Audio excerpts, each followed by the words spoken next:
what would you say for both, for this young person and then also the mom? How would you meet that heartache, but in a way where you're like, I see both of you. I know both Mhm. of you care deeply about each other, but there's this importance of separation, individuation as well, so that the young person feels a sense of having their own experience and knowing they're safe to do that. Yeah. How do you manage that? Mhm.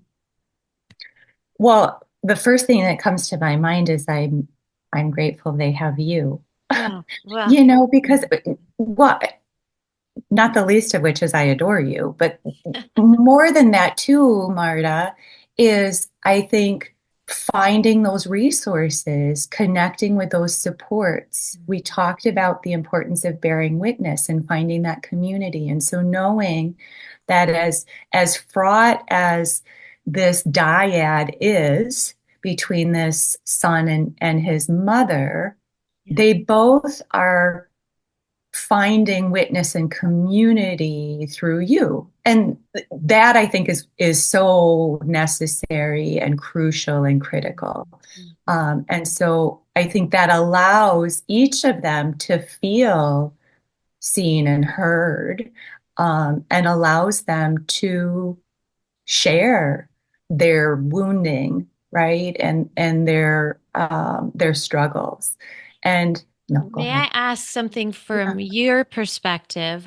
How yeah. do you help young adults who have a very hard time putting words to what they're feeling, haven't really been in that feeling part of what it is to be human? How do you build a toolkit in short order in a way that, as we know, words help us like it's like they help us make sense of and actually allow for whatever we're feeling inside in a way where it gives credence to it. Yeah. Um, it's tricky. And I would say that honestly, the vast majority of people do live from the neck up. Yes. Yes.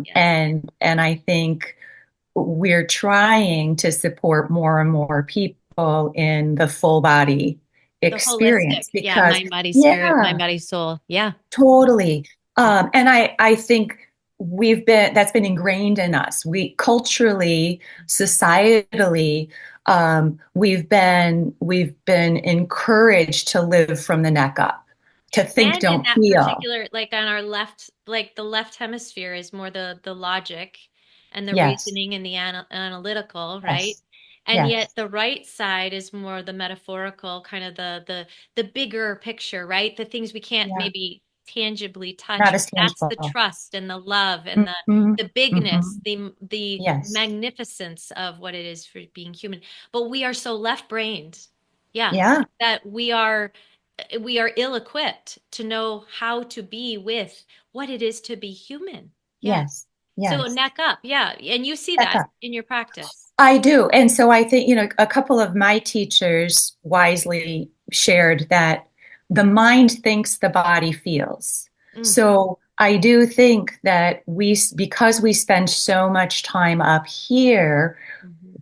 we often think about our feelings or emotions and we don't necessarily feel them. And there's a safety in that, like you were describing. Mhm. It feels safer for some people, no matter the age, to stay in that neck up, right? Mhm. Because when we actually tap into the sensations and the feelings in the body, Mhm. that oftentimes is a language beyond words. That oftentimes isn't about finding words to describe what we're feeling. The body feels that. The body needs to wail. The body needs to shake. The body needs to breathe, like you were saying.